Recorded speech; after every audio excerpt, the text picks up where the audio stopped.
নমস্কার বন্ধুরা, ঈশান মামাস কিচেনে আমি সোনালি আপনাদের সবাইকে স্বাগত জানাচ্ছি। তো দেখতেই পাচ্ছেন আজ শনিবার আমাদের কিন্তু এখানে প্রচুর বৃষ্টি হয়েছে। এই দেখুন কতটা কিন্তু এখানে জল জমে গেছে। এই দেখুন চারিদিকে কি অবস্থা, একদম পুরো জল থই থই করছে। তো আজকে আমি আবার একটা নতুন রেসিপি নিয়ে হাজির হয়েছি। তো আজকে আমি আপনাদেরকে বানিয়ে দেখাবো ধোসা। তো ধোসাটা কিন্তু এক্ষুনি তো আর বানিয়ে দেখানো যাবে না, তো চাল ডালটাকে আগে ভিজিয়ে রাখতে হবে। তো চলুন সেই কাজটা আগে করে নেওয়া যাক। আর এদিকে দেখুন আমার ছেলে জল দেখে এদিকে মাতোয়ারা হয়ে গেছে। ধোসাটা বানাতে আমাদের কিন্তু প্রথমে চাল ডালটাকে ভিজিয়ে রাখতে হবে। এখানে দেখুন আমি পুরো কিন্তু 1 কাপ কিন্তু ডাল নিইনি। তো এখানে এই যে 1 কাপ বিউলির ডাল আছে, 1 কাপ বিউলির ডালটাকে এখানে দিয়ে দিচ্ছি। আর এই বিউলির ডালটা কিন্তু আলাদা ভেজাবো। এই বিউলির ডালের মধ্যেই আমি দিয়ে দেবো 3 চামচ ছোলার ডাল। ছোলার ডালটা দিলে কি হবে, সুন্দর কিন্তু একটা কালার আসবে। তো এখানে 3 চামচ দিচ্ছি। আর এর মধ্যে ব্যবহার করছি 1 চামচ মেথি দানা। সবকিছু আমি কি করব, একসাথে মিক্স করে নেবো। পরিমাণ মতন জল দিয়ে দিচ্ছি। দিয়ে এটাকে কি করব, আমরা প্রথমে ভালো করে 4-5 বার এটাকে ধুয়ে নেব। ধুয়ে নিয়ে এটাকে আমি ভিজিয়ে রাখবো। এবারে নেব আমরা চাল। দেখুন আমি পুরো কিন্তু 1 কাপ চাল নিয়েছি। আর চালটা দেখুন আমাদের যে রেশনে যে চালটা পাওয়া যায় সেই চালটা কিন্তু আমি এখানে ব্যবহার করি। কিন্তু চাইলে ভালো চাল দিয়েও কিন্তু মিনিকেট চাল বা যে কোনো চাল দিয়েই কিন্তু করতে পারে। ধোসা বানানোর কিন্তু চাল কিন্তু আলাদা পাওয়া যায়, সেটাকেও কিন্তু ব্যবহার করতে পারে। আজকে আমি আপনাদেরকে বানিয়ে দেখাবো এই যে রেশনের চাল আছে, এই রেশনের চাল। তো এখানে আমি 1 কাপ দিচ্ছি, প্রথমে আবারও 1 কাপ নিয়েছি। এখানে টোটাল আমি 2 কাপ চাল কিন্তু ব্যবহার করছি। ডালটা কিন্তু দেখতেই পেয়েছেন আমি কিন্তু পুরো কিন্তু 1 কাপ কিন্তু ডাল নিইনি। আর এখানে চালটা কিন্তু আমি পুরোপুরি একদম কাপ বরাবর আমি কিন্তু চালটাকে নিয়েছি। এবার এই চালটাকে কি করব, আমি ভালো করে ধুয়ে নেব। আর চালটাকেও কিন্তু আমি আলাদা ভিজিয়ে রাখবো। যেহেতু ডালটা কিন্তু পিষতে কিন্তু দেখবেন একটু সময় কম লাগে, আর চালটা কিন্তু পিষতে বেশি টাইম লাগে। তো চালটাকে আমরা ভালো করে ধুয়ে নিয়ে এটাকেও কি করব, আমরা রেখে দেব। আর এটা আমরা কি করব, প্রায় 4 থেকে 5 ঘন্টা চাল ডালটাকে ভালো করে ধুয়ে আমরা রেখে দেবো। ফিরে আসছি 4 থেকে 5 ঘন্টা। তো বন্ধুরা এই দেখুন আমাদের 3-4 ঘন্টা হয়ে গেছে চাল ডালটাকে ভিজিয়ে নিয়েছি আমরা। এবারে এই চাল আর ডালের কিন্তু আমাদের একটা পেস্ট তৈরি করে নিতে হবে। আমি এই পেস্টটা তৈরি করছি মিক্সার মেশিনে, আপনারা চাইলে শিলনোড়াতে কিন্তু এটাকে বেটে নিতে পারে। এই দেখুন এদিকে কিন্তু ডালটাও দেখুন আমাদের খুব সুন্দর ভিজে গেছে। তো এবার ডাল আর চালটা আমরা কি করব, আলাদা আলাদা করে এটার একটা পেস্ট তৈরি করে নেবো। এখানে একটা মিক্সিং জার নিয়ে নিয়েছি, আর তার মধ্যে প্রথমে ডালটাকে আমি মিক্স করে নিই। ডালটা কিন্তু আমি সম্পূর্ণই দিয়ে দিচ্ছি। আর যে ডালের জলটা আছে সেটাকে ফেলছি না, সেই ডালের জলটাকে এর মধ্যে দিয়ে দিচ্ছি। ঢাকাটা লাগিয়ে দিয়ে আমি এটার একটা পেস্ট তৈরি করে নিচ্ছি। তো এই দেখুন ডালটার কিন্তু খুব সুন্দর কিন্তু মিহি পেস্ট আপনাদের করে নিতে হবে।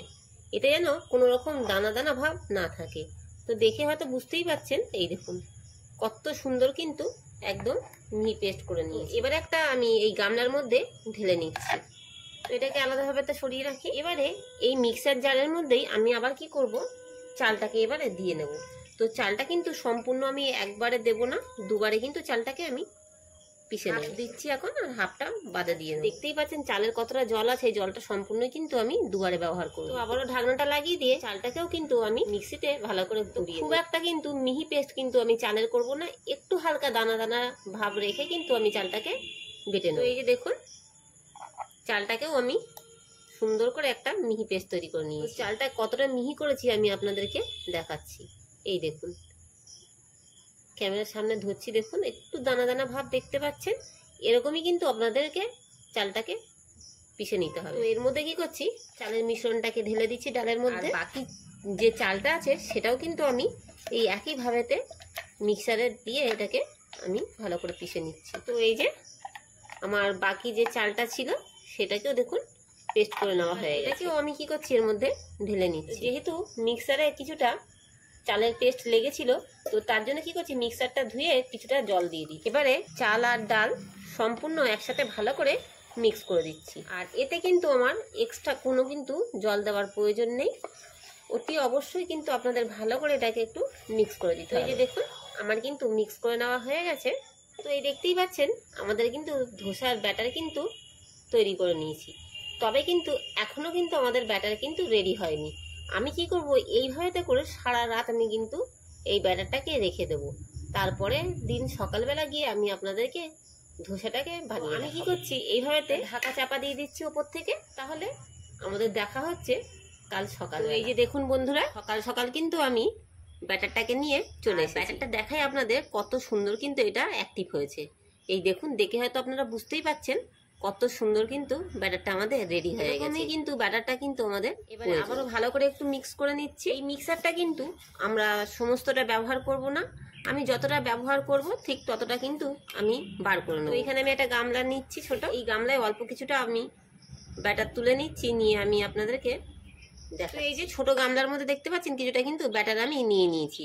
আর যে থিকনেসটা দেখতে পাচ্ছেন এটাই কিন্তু ঠিক আছে, এর থেকে কিন্তু আমার আর জল দেওয়ার প্রয়োজন নেই। যেহেতু আমি এই ব্যাটারটা আমি রেখে দেবো, তো তার জন্য এর মধ্যে কিন্তু আমি নুন ব্যবহার বানিয়ে রাখাবো, তো তার জন্য কিন্তু এর মধ্যে কিন্তু আমরা নুন দিয়ে নেব। নুন দিয়ে ভালো করে এটাকে মিক্স করে নেবো। আপনারা যদি ব্যাটার রেখে দিতে চান তো অবশ্যই কিন্তু নুন ছাড়া কিন্তু এটাকে রেখে দেবেন। যখনই ব্যবহার করবেন যতটুকু নেওয়ার দরকার হবে নেবেন, নিয়ে নুনটা দিয়ে ব্যবহার করবেন। এই যে দেখুন ব্যাটারটা কিন্তু মিক্স করে নেওয়া হয়ে গেছে নুন দিয়ে। তো চলুন দেখা হচ্ছে আমার রান্না। এটা কিন্তু আমি একটা এয়ারটাইট কন্টেনারের মধ্যে এটাকে আমি রেখে দেবো, নর্মাল ফ্রিজে এটাকে রেখে। এদিকে দেখতেই পাচ্ছেন আমি কিন্তু একটা ননস্টিকের সসপ্যান কিন্তু বসিয়ে দিয়েছি গরম হতে। ননস্টিকের প্যানটা কিন্তু অতি অবশ্যই কিন্তু আপনাদের খুব ভালো করে কিন্তু এটা হবে। এবার উপর থেকে কিছুটা রিফাইন তেল দিয়ে দিচ্ছি আমি। এবারে সামান্য জলটা একটা ন্যাকড়া দিয়ে ভালো করে এটাকে মুছে। এবারে এই সময় কি করছি, আমি গ্যাসের ফ্লেমটাকে একদম কমিয়ে দিলাম। তো এই যে আমাদের তাওয়াটা কিন্তু দেখতে পাচ্ছেন গরম হয়ে গেছে। এবারে আমি এর মধ্যে এক ডাবু ব্যাটারটাকে দিয়ে দিচ্ছি, দিয়ে এইভাবে করে এটাকে ঘোরাবো। আর গ্যাসের ফ্লেমটাকে কিন্তু একদম আমি লোতে দিয়ে রেখে দিই। সামান্য আমি একটু বাটার দিয়ে নিচ্ছি, আপনারা চাইলে দিতেও পারেন না দিতে পারেন। এটা দিলে কি হবে, ওপরের সারফেসটা একটু সফট হবে। আমি একটা একটু বাটার দিয়ে দেখালাম, আর বাদ বাকিগুলো আমি এমনি আপনাদেরকে দেখাচ্ছি। এটা কিন্তু আমাদের হয়ে গেছে। এবারে এটাকে হালকা হাতে এটাকে তুলে নেব।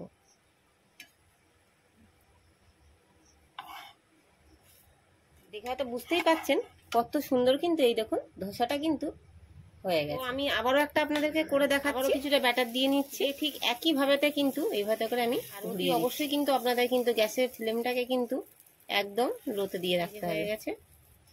এবারে এতে আর আমি কিন্তু বাটার ব্যবহার করছি না, আপনারা চাইলে কিন্তু বাটারটা দিতে পারেন, বা এইভাবে কিন্তু করে আপনারা একটা পুর তৈরি করে যদি দিয়ে দেন তাহলে কিন্তু আপনাদের মশলা ধোসা তৈরি হয়ে যাবে। দেখুন এটা কিন্তু হয়ে গেছে, এবার এটাকে আমরা তুলে নিচ্ছি। তো আমি কি করছি, এইভাবে করে সব ধোসাগুলোকে তৈরি করে নিচ্ছি।